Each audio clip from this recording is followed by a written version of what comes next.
Vocês votaram e decidiram que Late Killers seria a próxima resenha aqui do canal. Então hoje eu vim contar pra vocês, será que esse livro aqui vale a leitura? Eu sou a Flávia e sejam bem-vindos ao meu canal.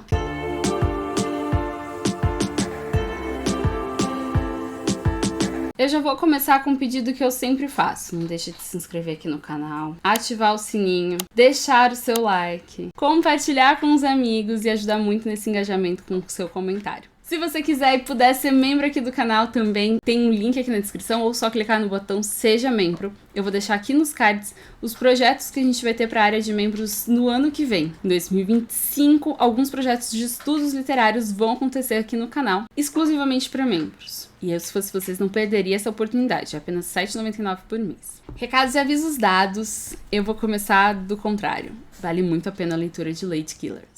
Eu fiquei na dúvida na live de discussão entre 4,5, 4, quanto que ia ser a nota. E eu acho que eu fecho em 4. Não é um livro 5 estrelas.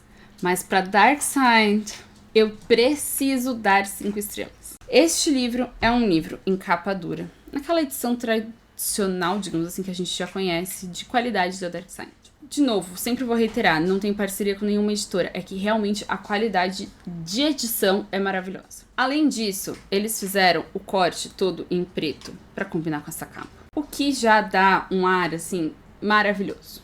Eu segui o padrão de post-its rosas, mas que dependendo do jeito que vira, quase não dá pra ver, tá vendo? Vai sumindo um pouco. A intenção era essa mesmo, tentar ao máximo fugir de tirar a estética do livro. Aqui, Crime Scene, que a gente tá acostumado nesses livros da Dark Side. Seguindo a estética rosa, eles já trouxeram partes grifadas pra gente. Esses grifos não são meus, são do próprio livro, pra desespero de algumas pessoas. Dona Jade tá aqui pedindo o colo, peraí. Ela demorou porque estava jantando, mas chegou, né?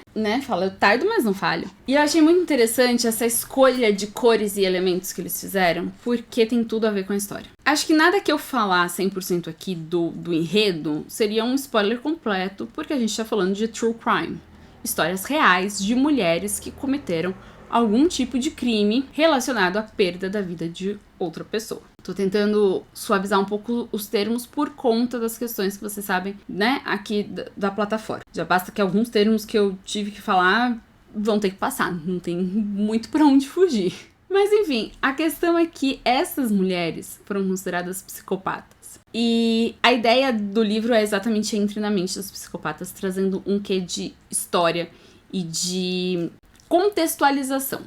Eu tinha comentado até com o pessoal de fazer a história por trás da história de cada uma delas antes da leitura do livro, né? Assim, antes de eu ler o livro, eu falei, vou fazer isso e me aprofundar. Mas eu acho que o livro já é tão profundo, uma profundidade que eu não esperava de verdade, nas biografias, que não tinha por que eu fazer o quadro. Assim, um trabalho de pesquisa primoroso do Tori Telfer, que é o autor.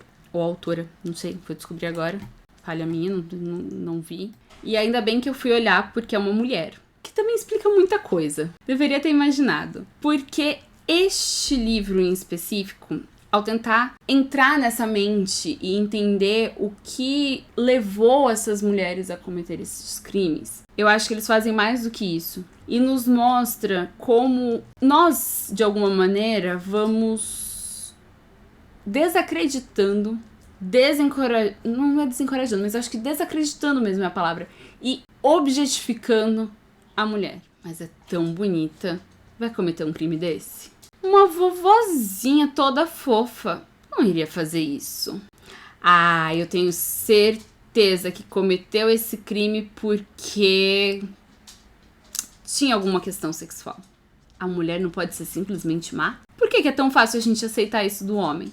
Por que é tão fácil a gente ter a veracidade e a mídia inteira comentando sobre outros homens que cometeram crimes em série? Ted Bundy, BTK, John Wayne Gacy, mais conhecido como Palhaço. É tão fácil a gente aceitar que eles de fato cometeram esses crimes. Mesmo o BTK que eu mencionei, que parecia um senhorzinho da igreja. Quando a gente descobriu, ninguém questionou. Se quiser trazer para mais perto da gente, a gente não vai questionar, por exemplo, se de fato o Luiz Garavito fez tudo que fez. ali na Colômbia. La Bestia, conhecido como a pessoa que mais cometeu crimes dessa natureza. São mais de 300 possíveis vítimas. A gente não vai questionar, sei lá, Pedro Alonso Lopes, que, se eu não me engano, o canal Iconografia da História recentemente fez um vídeo sobre ele, que atuou ali em Colômbia, Peru, Equador. Por que não? A gente não vai questionar, trazendo para o Brasil, então, o Pedrinho Matador. Apesar da gente ter ali nossas ressalvas se de fato foram mais de 100 vítimas ou não, né? Existe uma questão de como tentam parecer sempre maiores e que está aqui em alguns casos. Mas, vou citar alguns outros casos de homens que eu acho que a gente precisa, talvez, recuperar da nossa memória para conseguir entender o que o livro faz aqui. A gente não vai questionar que talvez Jack Stripador tenha sido um dos maiores criminosos da história. Talvez o primeiro na Inglaterra dessa forma. E a gente não vai questionar, muito pelo contrário, a gente tem uma consciência muito grande disso, de que Charles Manson conseguiu convencer uma infinidade de pessoas a cometerem esses atos em nome dele. Família Manson. Tá retratado, por exemplo, pelo Tarantino em Era Uma Vez em Hollywood. Sem contar se a gente for falar de Mindhunter ou séries desse estilo. Tô tirando aqui um pouco True Crime ou séries dessa forma pra citar que Era Uma Vez em Hollywood fala sobre um dos casos mais icônicos da família Manson, que foi o crime contra a Sharon Tate, lá em Hollywood, lá em Los Angeles, enfim, ali naquela região. Tá, Flávia, mas Lady, né? São as ladies, então por que você está trazendo todos esses nomes? Gente, porque todos esses nomes estão no nosso imaginário. E a gente não questiona. Todos esses nomes aparecem pra gente sem problema algum. Recentemente, o do filme e o documentário, ainda não assisti ao documentário, mas pelo menos o filme do Maníaco do Parque, e que neste caso eu entendo a necessidade de fazer esse trabalho de resgate da memória, no sentido de que estamos em 2024, praticamente 2025, em 3 anos ele estará livre, e tem pessoas que nem sabiam quem ele era, porque não viveram essa geração. Eu era muito nova na época dos acontecimentos, eu lembro de um medo, de um pavor, mas do nome, mas muita gente não conhece, muitos adultos de hoje não conhecem, afinal de contas, 2028 vai dar 30 anos da prisão dele. E a gente pode questionar o número de vítimas, mas a gente não questiona de que eles são de fato tudo isso. Das 14 mulheres desse livro, nenhuma deixou de ser questionada. Nenhuma deixou de ser desacreditada. E quando colocam que elas são extremamente manipuladoras, eu me pergunto, será que a mulher tem esse poder de persuasão maior? Porque, como eu falei, BTK se passava por um senhorzinho fofo também. Ele também tinha seu alto poder de manipulação. Assim como a Jade tem um poder de manipulação aqui de ficar sobe e desce e eu fazendo a vontade dela. O poder de manipulação é uma das características da psicopatia. Isso não sou eu que tô falando, porque não tenho gabarito pra isso. Isso são grandes psiquiatras e psicólogos que eu já ouvi falar sobre a questão principalmente psiquiatras forenses, como o Dr. Guido Palomba, que é uma referência aqui no Brasil. O que eu acho que acontece no caso das mulheres é o fato de que nós nos deixamos enganar mais facilmente. O poder de manipulação talvez seja o mesmo, mas a gente se nega a acreditar.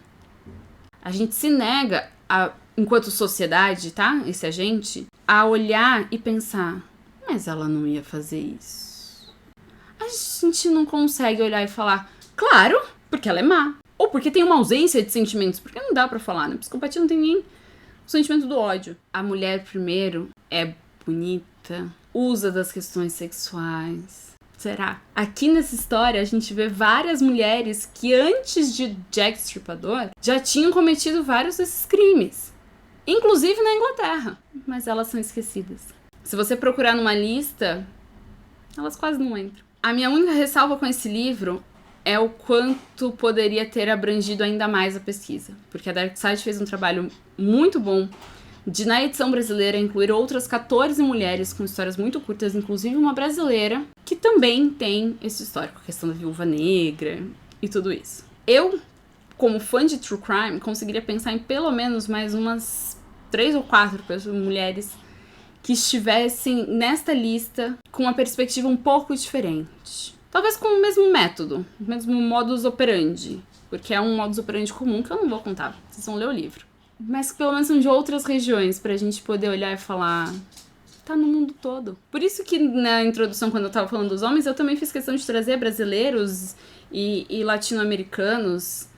E a gente poderia ir para vários outros países também, para além de Estados Unidos ou da própria Inglaterra. Acontece que como o cinema americano chega muito fácil pra gente, também é muito fácil ter essas representações, assim como a gente vê de alguns brasileiros. Talvez, muito em breve, a gente veja algo aqui no Brasil do Francisco das Chagas, no caso dos Emasculados de Altamira, mais um caso brilhante do Ivan Mizanzuki, que também é responsável pelo caso Evandro. Não sei, a gente se restringe muito geograficamente, e mesmo quando o assunto é crime, essa restrição geográfica não acontece. O ser humano é humano em qualquer lugar do mundo. Seja para produzir uma boa literatura de qualidade, porque eu acredito muito. O último vídeo de resenha foi de uma autora japonesa contemporânea e de um livro que eu amei. Seja para cometer crimes. Ah, e minha menção ao Charles Manson não foi por acaso, tá? Tem gente que consegue organizar pessoas para fazer por eles. A Jade, nesse sobe e desce, voltou pra dar tchau e dizer que a gente, não só eu, vê vocês no próximo vídeo. Tchau!